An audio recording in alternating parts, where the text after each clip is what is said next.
person I work with always has tight hip flexors. One of the best stretches for the hip flexor is the couch stretch. So I'm going to show you how to get into it and show you the different levels, and we'll take it from there. So you will need a wall and a floor, and it's good to put some kind of soft material on the floor because you are going to be on your knee. So to get in, you can start with your knee like this, put it next to the wall, rotate your body forwards, pull the foot up the wall, and then try to bring the other foot forward. For most people, this is already a very intense stretch, just being in this position. If this is intense, just stay here. You don't have to go further. Go to where the stretch is and then start from there. So you'll just hang out here. And if you sit a lot, it's going to be very painful. It's going to show you, how tight your body really is. But if you stretch more, if you move more, if you train your hip flexors, if you strengthen your hip flexors, then this will be okay. You can start to come up to one knee. Once you're comfortable there, maybe two hands on the knee. And then once you get better, you can bring yourself all the way back. Eventually you can touch the wall behind you. Now what you can do from here, squeeze your glute muscles together and then push your hips forward. So it's quite tight for me. Squeezing and pushing the hips forward, pull back, relax, squeezing, and you're going to hold it for about 30 seconds, squeezing those glutes. Now, this is again a very good time to focus on your breathing. Can you slow your breathing down? On the exhale, you'll feel a relaxation. Go into it for a while. If it's really, really painful, you may want to foam roll the hip flexor a bit. Once you've stretched out your hip flexor a bit, you want to work through that range of motion.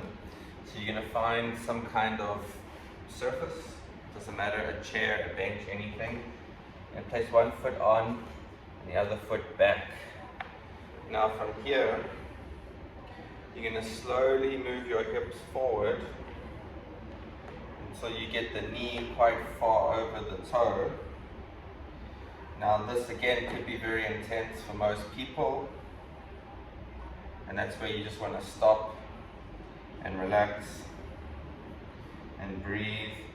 And you want to try to stay here for about a minute, but you'll be feeling the hip flexor here and here. Both sides will be feeling it. Again, try to tense your glutes. Once you've been in the position for a while, do your best to go very, very slowly and press out of it. Trying to make the time last about 30 seconds. I moved a bit quickly there, but I'm just demonstrating. So you want to be able to move in and out at a very slow pace.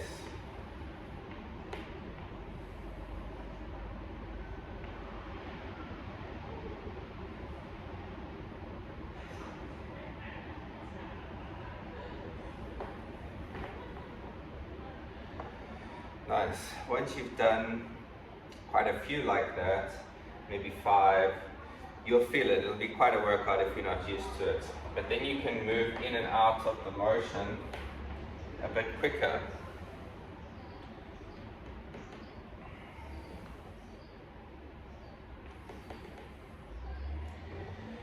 And again, you can start doing that for repetitions as well.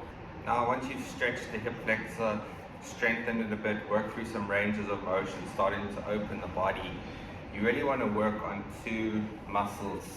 That is the tibius and the soleus, which is inside the calf here. So to work on the tibius, you're going to stand with your back to the wall, keep your legs straight. The further your feet, the harder. The closer your feet, the easier. So find a distance. I find it easier when you put the feet together, and you're just going to lift up the toes. Lift the feet and the toes as high as you can. And if you put your fingers here, you'll feel these muscles switch on. So So you're just lifting the toes up and down, holding at the top for a second, up. And I usually do 25, and I'll do 25 3 times. I'll usually do this pretty much every day. I do it when I'm working out. I do it part of maintenance. Once you've gone through that, you want to work the soleus. For the soleus, it's not like a calf raise. If your legs are straight, it's your calves. If your knees are bent, it's the soleus. So you want to come to wall. You can start with both knees bent in the beginning, but you're just going to keep the knees bent and lift.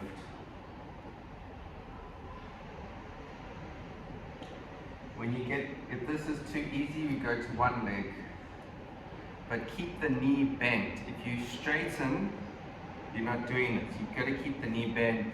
The more of the bend, the more difficult it's going to be. The less the bend, the easier. Keep the bend in the knee.